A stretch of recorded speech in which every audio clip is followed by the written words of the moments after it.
It's Aries season. Aries, the initiator of fire, the self, the power to make things change. First stop on the zodiac wheel, the beginning of the new year in context to that wheel, and the warrior. So many things Aries is, the seed, the breaking open of the seed. So this is a fantastic time if you do intention work and altar work and all that type of stuff, ritual. Equinox as well, to the spring equinox, equal time here going on in context.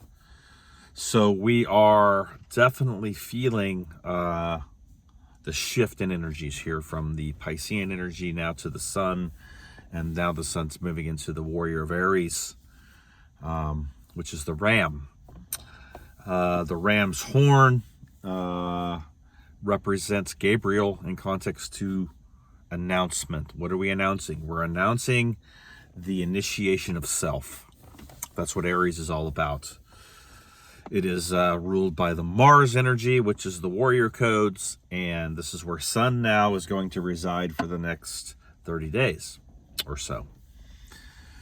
So yeah, great time here to initiate projects, to initiate self-awareness, self-control, discipline, setting protocols into regiments in context to exercise, of all types, mental, breathing exercises, physical exercises, all of this stuff.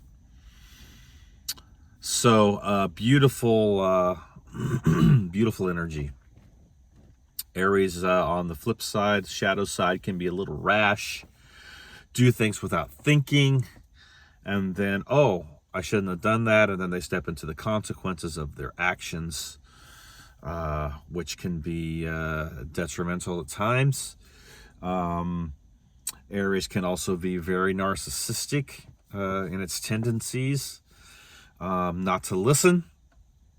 Once they have their mind made up, they can be very self-sabotage. They bring them into a place where they know it all. You can't tell them anything. A lot of shadow aspects to Aries as well, because it's dealing with the self. First stop on the wheel. So I just wanted to get into a little bit about the Aries thing. But last night I had an interesting dream.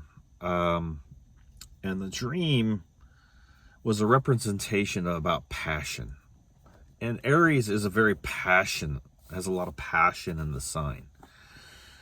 And this is where we have to find our passion again. You know, we've been in all watery Aries, and Pisces, and all this emotion and all this energy, emotional energy, that's been in the deep waters of Pisces. We have the transit with Sun moving through Pisces and in Neptune with the Neptune energies. And then also we have Jupiter coming into Pisces field as well. Mercury's in Pisces moving into conjunction with Neptune now. So all this emotional energy has been charged like big time. Man, this weekend was something else, man. I went through some real shadow tests. Pulled up out of it, in context to certain aspects of parenting. And, you have to let it go, because, once you recognize the things that can control you, and you deal with those, and your awareness is there in context to that, then you can change the rules on what controls you. And you have to realize that, there's certain things that you just cannot control. And so those are the things you have to let go. You can't let them control you. And that really is the lesson of Aries, because Aries can be very narcissistic and controlling, trying to control everything. trying to control things that they cannot control because there's a lack of awareness with Aries. Because first, it's about dealing with the self. So it's all about becoming aware of yourself. So, so you have to let go of the things that you cannot control so that those things that are controlling you no longer can control you. And there's freedom in that. There's freedom in those choices. There's freedom in that awareness. And this is all about maturing the Aries. So Aries needs to be taught by Scorpio, right? And then ultimately the next fire sign is Sagittarius. Leo, Leo, and then Sagittarius. So Leo, so my dream was about Leo last night, the Leo King, being a Leo King. And in the dream, I was a Leo King. I was a king of courage. I was a king of strength. I was a king of passion. I was a king of creativity. I was a king of my masculine force. And in this world where the masculine energy is emancipated from its true connection, it is time that us masculine force guys get their shit together. We got to find our passion again. We have to find passion to the things that make us passionate, the things that light up our soul, which is what the fifth house deals with in context to creativity and passion and courage and strength. So last night, I kept telling myself in the dream, I've got to level up my passion. My passion has to be leveled up. I am the Leo King. I have to find my passion. So I had to go find my fifth house. Of course, I know where my fifth house is in my chart. It's in Saturn and Pisces, right? So in context, I just follow the thread to, all the connections and what's aspecting in my chart to see, where my soul passion lies. What is actually lighting me up? And of course, Saturn's your limitations and delays, but when you flip those limitations and delays, it becomes your ally. It's no longer a malevolent position because now the awareness has come to your karmic attributes and you flip that to the Dharma aspect. So you're able then to create a new aggregate where seeds of passion can flourish, can crack open, can flourish, can flow. The water can flow. So Aries needs to be taught by Scorpio, needs to be taught by Leo, it needs to be taught by Sagittarius, see? And so, the balance there is, finding the Libra gate, of course, which are the gates of wisdom to Scorpio. But Aries needs Leo. It needs the courage. It needs the strength as a warrior. It needs Sagittarius. It needs the higher mind, right? So at the higher learning, the higher understanding and understanding, the revelation, the opening of the heart core intelligence. This is what Aries needs. That's why it's all about self. That's why the first stop on the wheel is self. So the passion that we have to find within ourselves is there in our fifth house. So when you start to look at your fifth house placings in context, you can begin to see how that fifth house is aspecting certain things, or your Leo energy is aspecting certain things. So on your chart, you can go through the thread and begin to realize, okay, so this is where my passion, where my creativity, where, all of my sun is. So then you have to go look at sun, because where is sun placed, right? Where is sun placed and what is sun aspecting?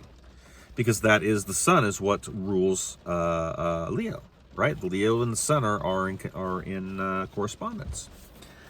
Now, interesting enough, I saw a video the other day that Maldek was actually the fifth gate. Interesting, huh? So Maldek would have been in context to the sun, So what is Maldek now? It's the asteroid belt. So, looking at your asteroid positions and stuff, you can begin to see certain aspects with that as well. It gets really deep with this astrology stuff. That's why, we need people who know how to do astrology and are constantly leveling up their education and their revelation and unveiling on astrology. So there doesn't go a day when I'm not either looking at a book or listening to a video about astrology to level up my practice. So as men and women, we have to find our passion again. This is what this is all about with Aries. Finding the passion for your path work for yourself. This is the time to take that recalibration to the equinox now here, okay, to the spring equinox, the beginning of the astrological new year context, to tropical astrology, and bringing things into a place where you now begin to be more passionate about yourself, about your path work, about the things that light you up, that bring you into a place where you are on fire, the Aries fire, the warrior's fire. You know, announcing with the ram's horn, the new you, the leveling up of who you are. That's Gabriel. That's understanding what Gabriel represents. Gabriel is the messenger. Of course, angels are messengers. That's what they mean. But Gabriel is the announcement of the leveling up of self. It is the ram's horn in context. So this is what we have to find. So in my dream last night, it was all about passion. Finding the passion, finding your purpose, finding the things that you can control, and then allowing those things that you can control to be made in alignment to purpose, starting with your state of mind, creating vibrational correspondence, and then making choices to cause and effect that are going to affect outcomes in your life that are going to create more passion.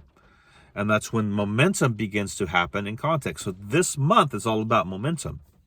It's all about building that momentum to yourself and starting the new year. So when you go into the next gate, which is the Taurus energies, right? Then you can begin to really ground that self into the earth core, which we should be doing all the time anyway, and into the family, because Taurus also represents the family, okay? Family relationships. So as parents, that's one thing that we have to learn. You know, you can't control your kids when they get to a certain age. They get 18, 19, 20. You have to let it go. When they want to go, they're going to go.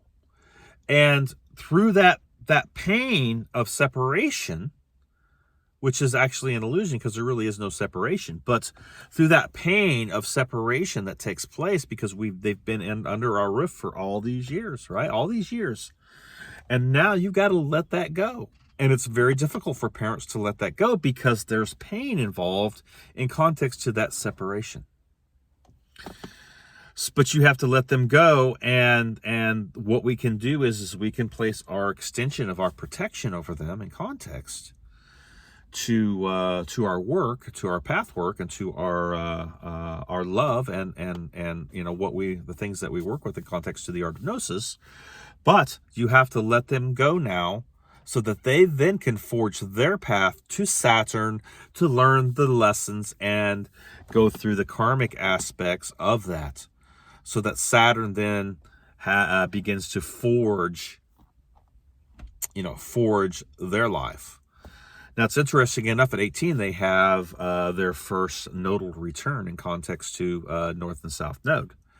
So this is all about establishing a connection. They begin to establish a connection to the North and South Node in context to that first return that takes place. So, so this really is why astrology needs to be taught to children so that they can begin to understand it at a young age. So by the time they're 18, they're actually become almost a master astrologist. They understand where their North and South Node is. In context to their South Node being the place of, their past life, that things that still need to be healed, and then bringing it up to their purpose with their North Node and connecting that healing and that purpose together. So it becomes one body. So Aries is about, again, yourself. So self needs an upgrade when it comes onto the wheel. It needs to be taught. So Aries needs to be taught. That's just basically what it comes down to. So Aries ascendants, Mars in Aries, places where we have our Aries in our planetary aspects, these are all places that need to be taught. Jupiter in Aries, that's all about expanding the self, okay? So, and depending on where it's trined and aspected and squared and oppositions, these are all the other aspects that need to be looked at. So the Aries energy is going to need to be taught in context to where your placings are. So looking at people's charts, it becomes obvious to look for where their fifth house is, in context to that, especially if they have a lot of Aries or Mars in Aries. Mars in Aries is really, really intense. Those are major warrior codes in context. So the planetary correspondence for Aries is Mars. So, it is kind of a malevolent in context, but I don't look at it as to malevolent or benevolence. I look at it more as a challenge. So Mars can be not only where your passion is, but a challenging aspect as well, like Saturn. So, of course, Saturn's planetary correspondence is Capricorn and Aquarius, 10th and 11th gates, which are further down on the wheel. So, these are more, dealing with, how to manifest things and how to put things together and making right choices to be able to do that. So I just wanted to put the Aries thing out there. Guys, we have to find our passion again. This is the time to do it. We got this wonderful transit going on with the Jupiter, Neptune thing going on here in Pisces. So don't be surprised if shamanic initiations are taking place or beginning to take place with us now again. Because this is all shamanic energy. It's all there to initiate us into a higher level, a better version of ourselves, expanded Neptune energies, expanded dream states, expanded consciousness with the Jupiter energy. Jupiter's energy is wonderful in Pisces. It's a place where it loves to be as well. And Jupiter is all about, leveling up your consciousness. It's expansion. So let's take this time, this 30 days here, to bring ourselves into a place where we're taking action to ourselves, leveling up our mental, our emotional, and our physical bodies, and then being able to take action on that so that we're creating great choices to empower ourselves to the next gate. So beautiful, beautiful energy, Aries energy. I love it. But again, remember, Aries needs to be taught. So the things that you cannot control, you must let go of, so that those things that are trying to control you that you cannot control you. Because that's where we get our moon jam. That's where shit happens, where we think we can control a situation and we cannot control it, and then frustration happens and your shadow aspects start to kick up because you can't control it, but you think you can control it. That's the illusion. That's Neptune. Those are the illusions that we have to burn through. The only thing that we can control is our own selves. And then bringing oracle aspects and guidance aspects to our children when they're under our roof, and we can control them to a certain age in context to choices. Not 100% because they're going to make choices, right? But all we can do is hope that we've put enough good stuff into them during those 18 years that they're with us, or however long that is, that we've forged, we've set the example, we've put enough good things into their lives that when they get launched, when the arrows are shot out from our quiver, in context to letting them go and shooting them out and letting them go, right? Pulling the arrow back and letting them go, that we put enough good stuff in them that they are going to make great choices in their lives, and they'll have to go through the gauntlet. And sometimes we need to push them into the gauntlet and let them go through the process of learning how Saturn is forged within them as well. So much love to everybody. It is the equinox. I hope you're doing ritual and ceremony today. I hope you are bringing things into balance and harmony in context to Libra. And I hope that you are having massive upgrades with the shamanic energy that's going on with this transit with Jupiter to Neptune in Pisces. So, Aries season. It's time to level ourselves up and do the good stuff. Okay. Much love to everybody. Talk to you down the road.